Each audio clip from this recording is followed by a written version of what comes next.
Oh, God. Good morning. Welcome to ScreenJunkies universe. We're off to a good start because we're horrified. I'm Roth, Cornet. That's Dan Murrell, writing some notes. Writing some notes. Do you got some facts for us? I was just writing down a joke. Oh, okay. Well, good. Even better. Let's hold the bit for when it's time. Danielle Radford is here. Joe Starr is here. I'm writing notes to Dan. Oh, good. Oh, past notes. Will you date me? Checkbox, yeah. Box, yes. Did you guys ever get one of those? Like a note in a no, I guess you probably got that as a text. I sent a lot of them. No. How old do you think I am, Roth? Oh, no, I meant them? viewers. Yeah. Oh, I thought you were asking us. Yeah, well, you guys, and then I was like, you guys probably got that as a text. Maybe. I lit the beacons. In any event. To see if people liked me. I chiseled it into the stone tablet on my desk. Will Abigail date me? Gondor will answer. I feel like that would significantly raise the stakes of the answer if you had to chisel it to your stone desk. The Russo Brothers, we do have things to talk about today that are entertainment related, including the Russo Brothers had a Q&A via Collider. I believe it was last night, and they revealed some fun facts and details about Infinity War. And we also have Harley Quinn and what she wants in terms of her relationship with Poison Ivy on screen, genre-scented candles, and so much more. But let's start with those Russo brothers and this Q&A on Infinity War. Just a few fun things about the movie.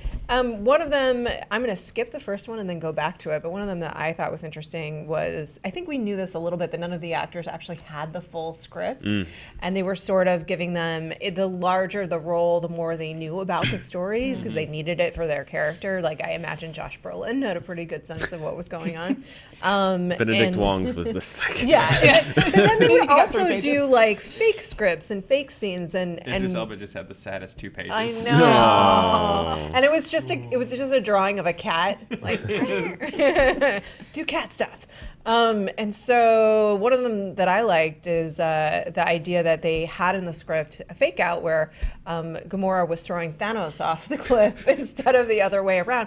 And then I just thought about Zoe Saldana and how if she got to the day thinking like, man, my character, like, she's defeating the big bad. Like, I've really got a big arc. And they're like, no, actually, you're dead. Yeah. Sorry about that. Sorry. Why am I in the harness? Sorry. I was thinking the physics of that.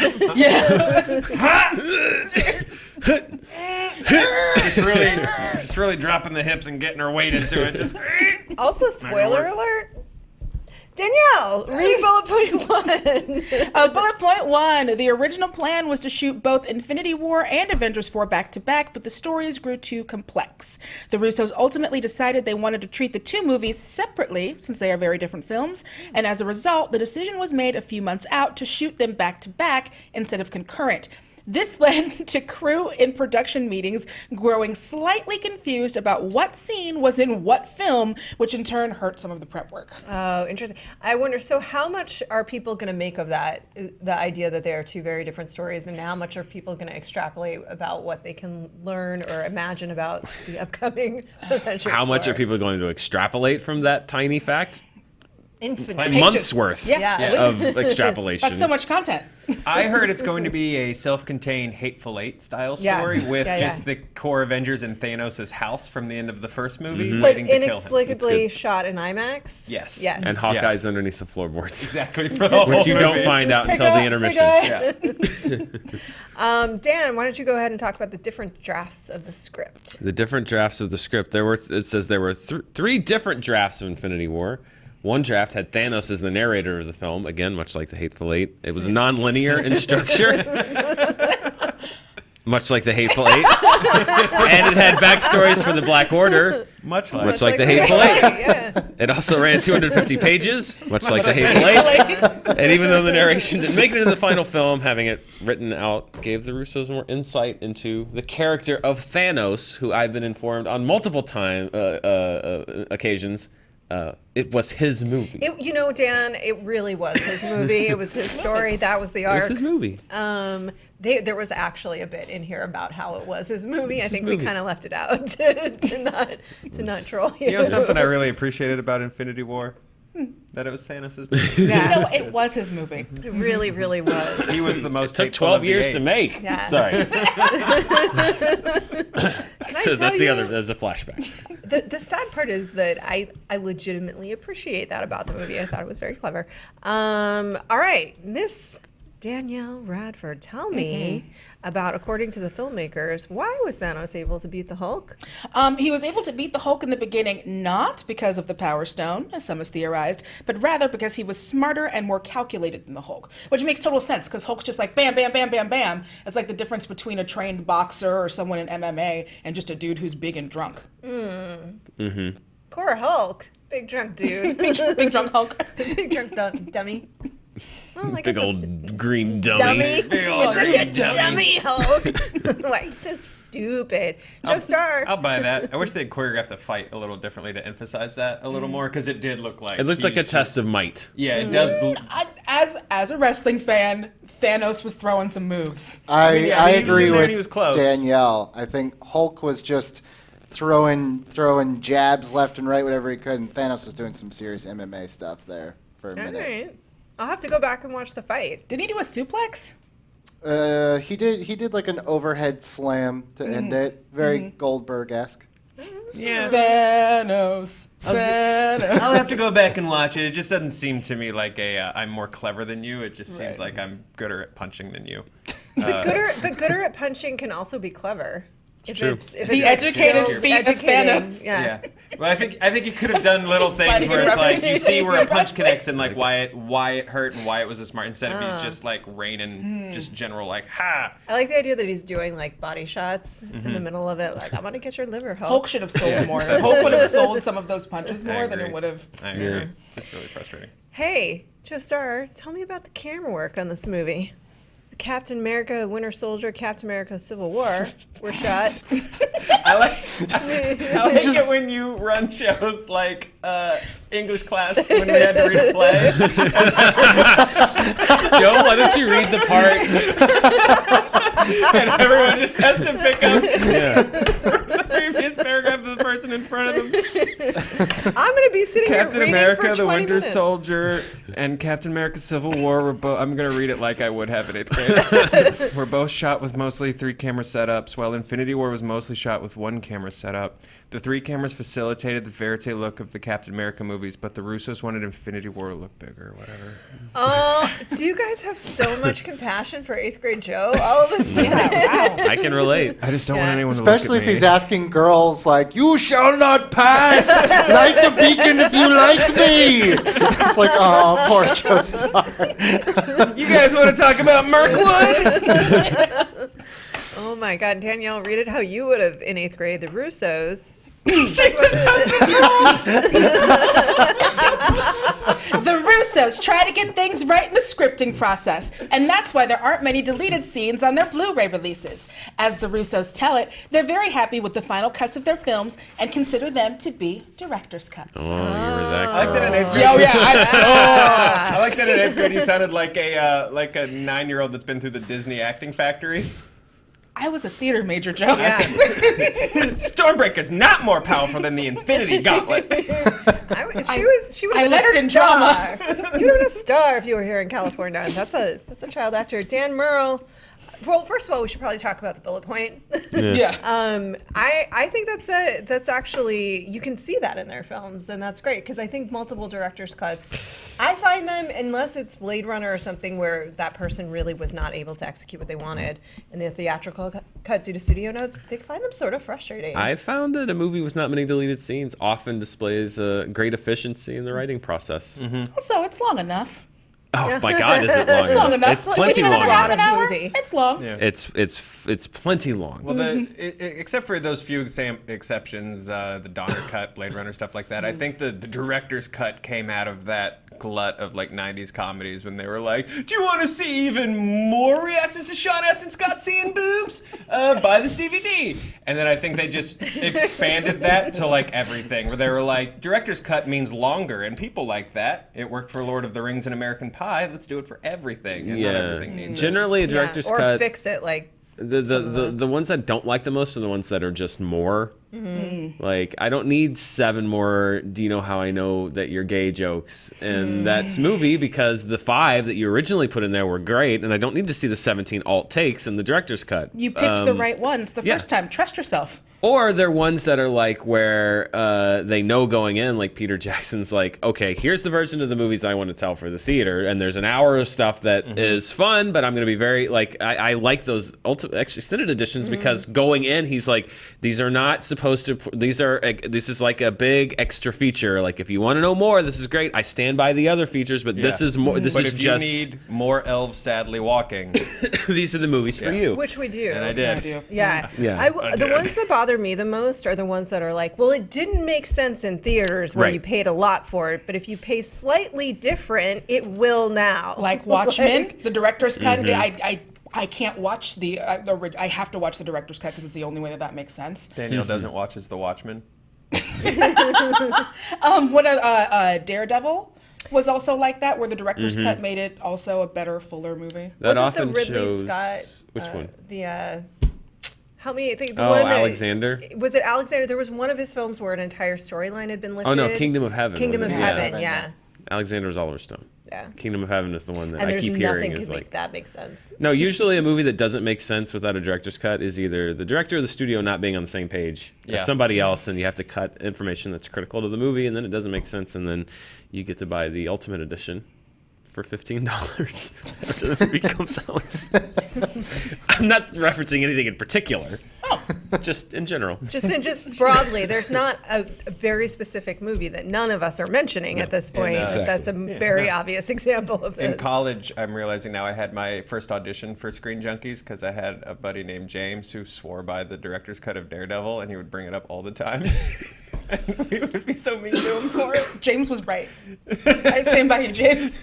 Poor James. Yeah, I would just make fun of him mercilessly for loving that director's cut. And that was my first ScreenJunkies audition. I'm realizing now. Yeah, that was me building the tools. The directors aren't always wrong. A lot of times the studios are wrong, and they lose confidence in a longer, darker, more thinky version of a movie. And then sometimes, very rarely, the studios actually had it right. And that's always true. interesting when you see the director's cut and you're like, oh, no, they were right with those notes. Oh, yeah, 100%. Stormbreaker, Dan Murrell. Stormbreaker. We all remember Stormbreaker, right? Yeah. That Groot-armed axe. That severe weather windbreakers, yeah. Stormbreaker is not more powerful than the Infinity Gauntlet. So let's put that to rest. Not more powerful than the Infinity Gauntlet. Thanos didn't know what was coming his way when Thor came at him with Stormbreaker, and if he had, he would have been able to use the stones to better react. So enough of this Thanos slander. If he'd known what was coming, he wouldn't have gotten chopped in the shoulder, guys. Yeah. Now we know. So can we just put this to rest? This thing that I've it's never heard anyone ask until now. It's been hotly contested around here for the last It has. Is that a 6 thing? or 7 months. Is that a thing that people are like, how was Stormbreaker able? Is that really a thing? I don't know. There are things that are a thing that I don't think we know are a thing sometimes. Like, Yeah, I guess. there's a lot of people that are like, why can Aquaman command a whale? It's mammal. It's like, I don't know. It's a water thing. Because it's connected to I think a life force now that they've explained it. But I didn't, like, it's just a hope spot. Like, that's in every sports movie. It's in every fighting movie. Yeah. It doesn't have anything to do with power levels. It's Rocky finally getting that one swing on Apollo that lands and makes you think they have a chance of beating him. Russians Otherwise, cut. Yeah. Otherwise, Mark the Ellis movie is gets fond to boring. Yeah. That's what it's there for. This feels like an explanation that was written by Thanos. It feels like the character of Thanos like snapped this explanation into the real world to explain why. Oh, I you know what? I cannot wait to find Thanos' sock puppet Twitter account where he just goes through. It's like, why do you only tweet about how awesome Thanos is? Yeah. Oh, man. Netflix characters, we've often wondered, why aren't they in the movies? And the reason is because Kevin Feige and Jeff Loeb don't talk. Until Kevin Feige's like, here, Jeff, you can have these characters that I don't care about anymore. Look at those three tough heroes and that 1994 Abercrombie model. Yeah. So they were considering using them, but they said it would just get way too complicated in order to do that. I sort of doubt, like, because that's not really totally their call. That was Kevin Feige's call, whether they would use them or not, those characters specifically. And I tend to really doubt that he even he probably like, let me consider it. Nope, move on. That's my considering. Yeah. I don't know. I know Marvel Comics at least has a working sort of ability where a creator says, hey, I'd really like this person. They take it to their editor, and the editors powwow, and they figure out if that's best for the story, if that person's better used somewhere else. I think especially the Russos, I think at least, would have the pull, if anyone's going to have the pull, to like bring in a Daisy and Daredevil from Marvel TV. I think the Russos could do it. They just don't. He doesn't want them to connect. He's been pretty open about it. He's been very open about it, that TV is its own thing, and he's doing the movies. He also has enough on his plate, and now he's going to have the X-Men characters as well. Like, he's been really clear that he does not. And the only times they really crossed over, you remember on S.H.I.E.L.D., it was like, poor Lady Jamie Sif. Alexander, and then she was never in the movies again. Like, if I was in the movies, although the streaming service thing does change that up. Yeah. I mean, they used the fall of S.H.I.E.L.D. to actually kind of spin the show into a different place. Yeah. And I have not caught up on last season yet, so I'm curious to see where they take it from here. You should check out, though, now that we're talking about the movie characters, because my recall is going way back when the Russos came in and they did a fantasy draft for Civil War where they picked their teams, who they want on each team, and there were TV people in that draft, and I believe one of the or the other of them, or maybe both of them, took a TV character or two. So perhaps that could have been. Go look on the main channel; it's there. Yeah, Russo Brothers fantasy draft. You could maybe see which TV characters they might have liked, because I think somebody might have picked Daisy or May. It's been a long time since we did that. Yeah. A very, very I remember that. Yeah, one very of them was long like, time. here's my well-rounded, interesting team dynamics, and the other one was like, Odin, Thor. Exactly. It was a great. It's just like I think this Thanos. is a great strategic pick, and he's just like, Vision, I win. But it's true. A combination of Vision and Odin in one man. We're going to do our fantasy draft, too. But not now, because I don't want to think about that right now. It sounds really hard. I don't want hard things. Picking your fantasy. What a great tease, Roth. We should do this thing that I don't want to because it's too hard. It sounds really hard. On tomorrow's SJU. We'll do that when we do the Deadpool story. I actually think it would be fun. I just want to think about it a little bit because, your instinct would just to be like, well, let me pick like all of the most powerful ones. All these blasty people. So, But then who's Black Widow gonna head scissor? Roth. Who is Black Widow gonna head scissor? Anyone Black Widow wants to head scissor, Exactly. in my experience. I don't know. That'll be interesting to see how the streaming service does change this up, though, now that they are on television. Let's talk about the timeline, Joe Starr. You mean the one that someone asked the Russos to address? Yeah. So someone asked the Russos to address the timeline discrepancy in Spider-Man Homecoming. The filmmakers gave a blunt answer. They didn't make Homecoming, and their own film is correct as far as the timeline goes. This is my favorite kind of answer from a creator, where someone's like, what about this blunder of a time? They're just like, I don't care, man. You just made a badass movie where a big purple grimace with a grooved chin just beat the crap out of like every A-list actor in Hollywood in space, and you care. Shut up, kid. Like, this is as close as we'll ever get in real life to that Simpsons clip of the Itchy and Scratchy hitting the same rib, making two distinctly different sounds. yes. I was like, well, first of all, we didn't make Homecoming. Yeah, just imagine it sounding like as exasperated as possible. That's great. Shade at the cop car guy, though. Oh, John Watts? Yes. John Yeah. Watts. No, I mean, I think John Watts is also probably like, whatever. I gave you an amazing Spider-Man. Yeah. Yeah. That sounds like a studio note, honestly. That 8 years later, that sounds like some studio head saying like, people aren't gonna know what's happening. Put a text up there. How many years? I don't know, 8, whatever. Just put it up there. No one cares. Nobody knows. You don't know nerds, so Feige's just sitting there like, yeah, you do that. Yeah. Guardians 3, Danielle. Guardians 3 is on indefinite hold, but that hold didn't cause any issues with Avengers 4, according to the Russos, because the film was already finished shooting when Volume 3 was put on hold. There were, I did see some rumors where some people were like, because of Guardians 3 being put on hold, several very important things had to be taken out of Avengers and yada, yada, yada, so. Yeah, you had that entire what we didn't know before that it was going to be Drax's movie. Yeah, the arc was really going to be there. I love how some people, we do our best. Some people seem to make an entire living just making shit up that no one can ever confirm and then putting it on the internet. And that's it. How do I get into that? Let's do that right now. It was going to be Drax's movie. All right. Yeah, Drax movie canceled, confirmed. Confirmed. And that'll do 10 times. And the movie was what this called video will do. Confirmed. Yeah.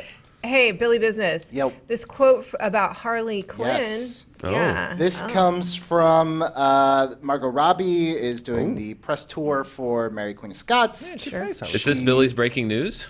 No, this is this Billy is- forgot to put this in the script. Oh, okay. And that also have a This is graphic? Billy's breaking error. This is an interview with Pride Source. Okay. Talking about Mary Queen of Scots, the Brad Harley Quinn, and if she'd like to see Poison Ivy. Yeah, so they asked if she was aware of the relationship with Poison Ivy in the comics, and Margot Robbie said, quote, yeah, if you read the comics, you know that Poison Ivy and Harley are in an intimate relationship. In some comics, they convey it as a friendship. In other comics, you can see that they're actually sexually involved as a couple. I've been trying to. I would love to have Poison Ivy thrown into the universe because the Harley and Poison Ivy relationship is one of my favorite aspects of the comics, so I'm looking forward to exploring that on screen. Discuss. I'm super into Poison Ivy, Harley Quinn Bound. I think that'll be a good movie. Oh. You just pitched my favorite movie I'll never see. I'll see you guys later. Bye, Joe. Just going off to write it. Someone beat you to it, I promise you, Joe. Check the Slash forums. Yeah, I love that. I've always loved them as a couple, and one of the huge arcs, even when they were kind of doing the more nod, wink, wink, we're gal pals thing, was that Poison Ivy helped build back up Harley's self-esteem and was like, hey, your relationship is really abusive and toxic. So be with a literal toxic person instead, I guess. Yeah. But yeah, and she gives her, she gave Harley immunity, so her poison doesn't bug her, and it's like, you don't do that unless y'all touching. Yeah. But yeah, so they've, in many incarnations, they've been together. It's been hinted at in video games. I'm excited for it. In fact, that's my ship. I know a lot of people are really into the Joker Harley stuff, but I'm pretty over it. My ship is Poison Ivy and Harley. They're a great couple. They're super supportive of each other. I ship healthy couples. I ship healthy couples, man. Who do you ship, Dan? It was a great, it was a very good, actually, having done, when we just did the honest trailer for the animated series, Harley and Ivy is actually a really good episode. Yeah. It's, and I agree. I love that dynamic of Harley split off from the Joker and Poison Ivy's the one that's really he's like Jason Bateman and she's like Jason Bateman and him? Really? Him? You can do so much better than that. And I love that dynamic of her just being the person that is just wake up. This guy sucks. He's awful. He's awful to you. Yeah. He's awful to everyone else. Come hang out with me. We're cool. Look, we're roommates. We're I eating could do cereal crime. and stuff. You like We can crime. both do I like crime. crime. What's Yeah. crime? That's a good. It's I like crime and that. sex. It's basically the relationship with the Joker, but better. Crime and sex. It works so well for comics. It's one of the few, I think, relationships that's so dynamic and has sort of enough dimension to it in comics that no one's felt the need to retcon it out yet because it's hit a wall. You know, I think a lot of people with romance in comics, after a while, they're like, "Well, we got to kill one of them. I don't know what else to do with this." But for whatever reason, the dynamic between Harley and Ivy, and I don't know if maybe it's just because people have the freedom. Maybe because they do sort of play it loose and from the hip. So if for the 6 issues of Harley Quinn, I'm gonna write, I'm gonna hit it from one angle, and then someone else is gonna hit it from another angle, and it always sort of feels fresh and really, really interesting. So that's like the Jim and Pam of crime and sex comics. Yeah, maybe. A lot less mugging. Yeah. Not less Well, mugging, but not mugging. yeah. Yeah. Different kind of mugging. Do you guys want to talk about genre-scented candles? Boy, do I. Yeah. Hey. Me too. Do you have to ask? A20. I shouldn't have to, and I'm glad I don't. So this is via Slash Film.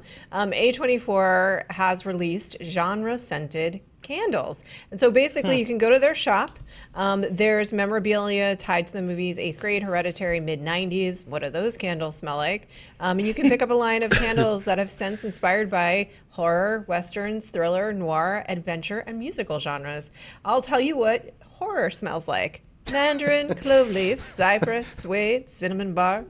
The inspiration being fangs, glowing eyes, remote lakeside cabins, foreboding shadows on the walls, bloody knives, low angle staircase shots. Like, how do you make that into a scent? That's a great tagline, by the way. I'll tell you what fear Low smells angle like. staircase shot. This is the scent of a low angle shot.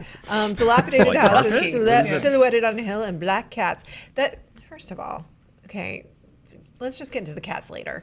But people don't adopt black cats because they have a weird reputation and they're scared of them It's and true. they're delightful They're animals. adorable creatures. And you should adopt them. You have two. They're Two cursed tuxedos. witches familiars, and I don't want them near my home. So that's exactly why I do want them near my home. So I have to say, horror sounds like it smells delightful. Yeah. Yeah. That sounds like it Right? smells really good. Sounds more like fall, Yeah, it feels like fall. Not which I guess is horror yeah. season. Yeah. How about westerns? What do those smell like? I feel like I could identify that. Fir needle, eucalyptus, saddle leather, firewood, bourbon vanilla, and sweet balsam. Yeah. This is how I imagine Tommy Lee Jones smells. Yeah. He doesn't You would be correct. smell that way at all. But it'd be nice if he did. It'd be nice if you did. Yeah. You want me to do thriller? Yeah. Blood orange, tobacco absolute, Russia leather and metal, What? clary sage, juniper. Thriller smells a little too sweet. Yeah, for a thriller. Yeah. Yeah. Well, I'm not feeling thriller on Well, thriller. it's also like it seems like it would be very strongly scented, and for a thriller, you want to keep it quiet. Like I feel like I want thriller to smell a little smoky. Like it needs. And that's what the tones of tobacco's the for. tobacco. Yeah, but it's not smoky enough. It's tobacco, too sweet. that's, They that's a didn't- real sweet smell, though. Yeah. Oh, yeah. Like Unless it's I want it to smell like burnt ash and pain. So you just want it to smell like a candle that was already lit for a while? Yeah, basically. A candle that caught on fire, Yeah, basically. paradoxically. What does a noir smell like, Joe Starr? It smells like, wild honey, lemon, concrete, amber, jasmine, vetiver.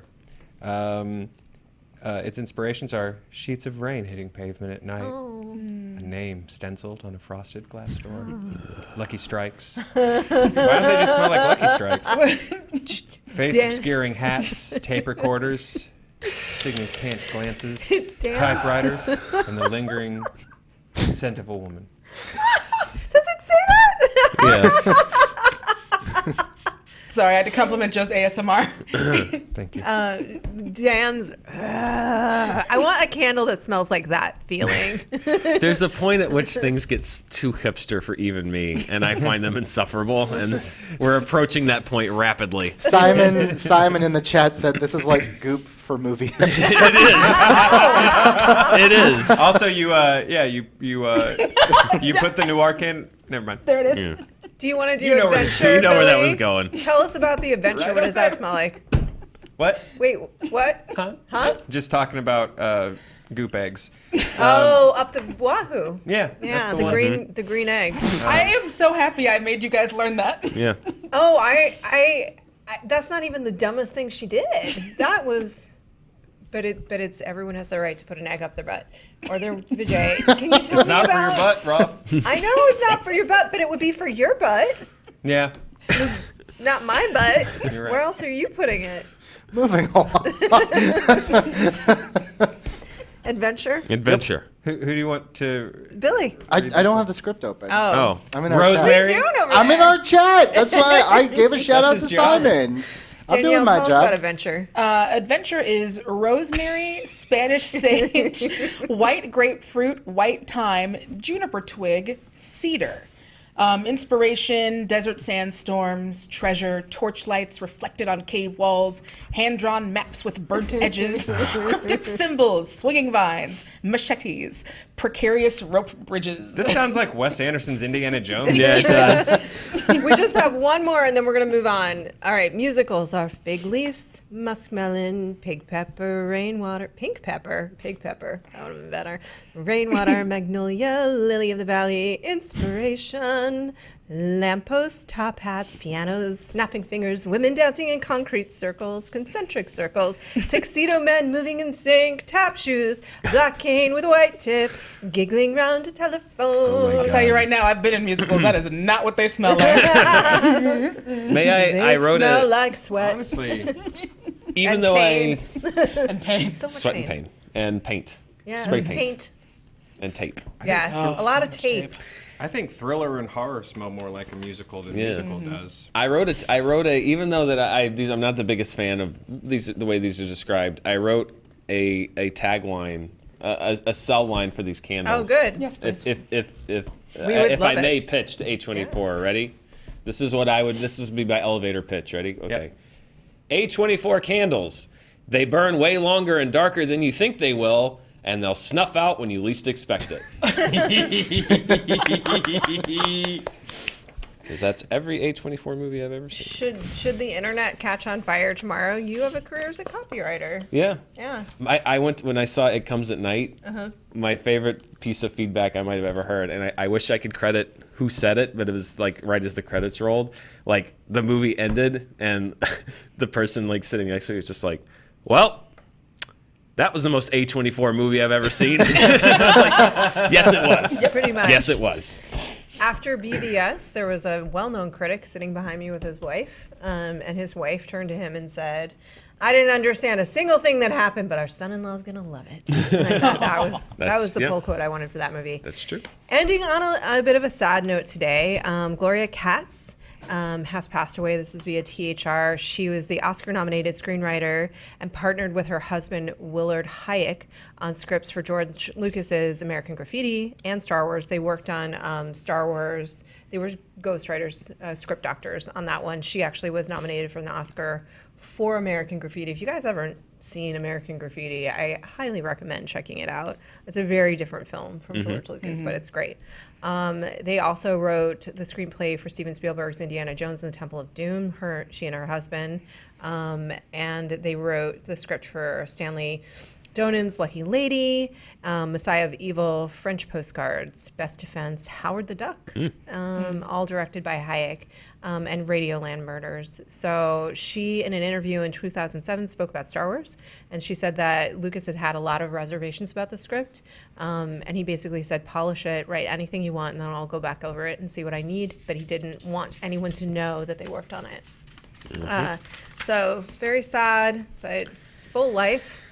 Which is... She was also the one that interview went on to say that she kind of reshaped Princess Leia to be a little bit more spunky, a little bit more of a heroine than just a damsel. So yeah, they said that he kind of he wrote 30% of the dialogue and wanted to punch up the humor, add a lot of humor to the script, and that she was focused on making sure Leia wasn't just kind of like along for the ride, which is, thank you. I loved Leia so much growing up. I'm sure we all did. Yeah, and she has a spark in that in the first Star Wars film that I feel like she doesn't have quite as much in the rest of the films. Just that somebody get this big walking carpet out of my way. You know, she has that like. Or when she grabs the gun and she's like, "I'm getting us out of here." I'm getting us out of here. Like, not that. Love that moment. I think that they do develop her character more in Empire and Return of the Jedi, but there is a quality to her in New Hope that I think is not on the page as much in Empire Strikes Back, or particularly Return of the Jedi. I think I can say it, just more ball busting. Yeah. She's and I loved. It was fantastic. Yeah, she's giving Han a really hard time, and she's also she does kind of like in the moments where it's necessary, steps in and does more than her part, and she's a leader. She's been trained to be a leader, so that makes sense for her character. I love Leia. This is a hell of an IMDb list. Yeah. And I'm talking from working on Star Wars and Graffiti, right on through Temple of Doom, and right on through Howard the Duck. I think, that's just an eclectic, cool list of films to have worked on. That's a career well spent. Mm-hmm. It also goes to show, how history works as far as who is credited with what. in the general sense of just it's so often that you see films that are credited to individuals who, as time goes on, you sort of learn that there was way more involvement from other people. And by the way, that's not to take away from George Lucas. That's pulling the curtain back on how every single movie works. The number of actual auteurs in the sense of like 100% in control of every aspect of production, screenplay, editing, from top to bottom is very small. There are some, but there are a lot of people I think that get credited as that aren't that, because there are always people working behind the scenes that do rewrites and polishes and that never get credited. They give notes, critical creative notes that never get credited. And I wish that this would happen more. I think it is now. Yeah, a lot more than it did back in the 70s. Where it was like, that's Lucas's creation, but. Well, that was also the time, like the heyday kind of the idea of the auteur, but that is truly almost never, because because someone's still holding the camera for you, right? Unless you're Robert Rodriguez in the early part of his career, but then still you have actors. There's always other people that are involved.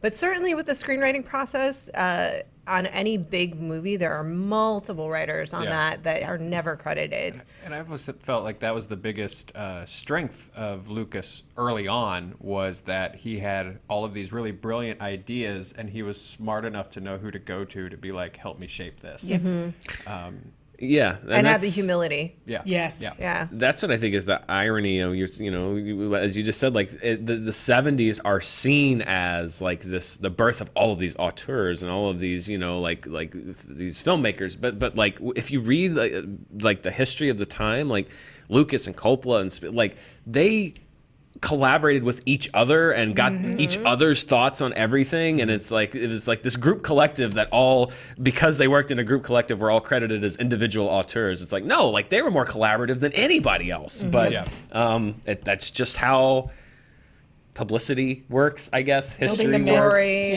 building the narrative around a film. Yeah, I mean, they were producing for each other, which you don't have that person. You don't bring on a really great director to help produce for you unless you want their creative input.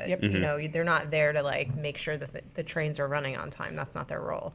I think you're right, Joe. This is a really impressive career. And then of course, Carrie Fisher went on to be quite a prolific writer, and she was a script actor herself on many films. So anyway, it's sad when someone passes away, but it's always nice to see a life that's really well lived. Yeah. So there you have it. And if you haven't seen Radioland Murders and Messiah of Evil, actually, you should take the time to watch one of those. Absolutely. And hopefully, the Gloria Katzes and Deborah Hills of the world will start getting their credit when they're alive. Yes, let's start giving people their roses now. Not, because I'll be honest, this was a name I had never heard. Not connected to Star Wars. Yeah. In that sense. Like, when I heard about this, I was like, I did not know that. And I wish that hopefully now that there's just better coverage on everything, people will get credit for their work now and not like, oh yeah, she was critical, but I never said anything about it while she was alive. But of course, it's like, no, let's give credit where credit is due. Yeah, I see last night I saw somebody wearing a Deborah Hill Productions shirt, and they're everywhere now, which is great, is really great, especially with the return of Halloween, but she certainly didn't get that credit when she was alive. Anyway, in any event, I agree with you. Yeah. Other things coming up for you to watch. Movie fights today. Road to the Championship. This is Deborah Hill and horror fan herself, Clark Wolf, will go against Greg Alba and Mark Andreyko with the opportunity to fight Dan Murrell. Whew. That's like I said yesterday, it's a murderer's row. Yeah. And it's a big, juicy question, too. Who's the best action hero in movies? Kurt Russell. Well, character. Oh, okay. Snake Plissken? Oh, don't make me choose that. I mean, I don't choose between my children. All right. Definitely check that out. Thank you guys for joining us today. Let us know which scented candles you would like to invent based on any given genre, movement. You can do a painter. Dan, what would piss you off the most? What? Like, do Picasso the candle or something, and then just describe it very flowery. It's not that they're making candles. It's not even the ingredients. It's this like, these are inspired by chalk on grass on a warm summer's morning and the sound of a butterfly's wings and that sound you make when you open a bag of pop. Like, come on. The short line at your favorite coffee house. The sweet burst of scent that emerges from popcorn. Ooh, Your let's make The realization loans. that an Amazon locker was at your local Whole Foods. Exactly. Well, let's do sitting in the theater, the candle, and then your student loans just smell like poop. That's what that smells like.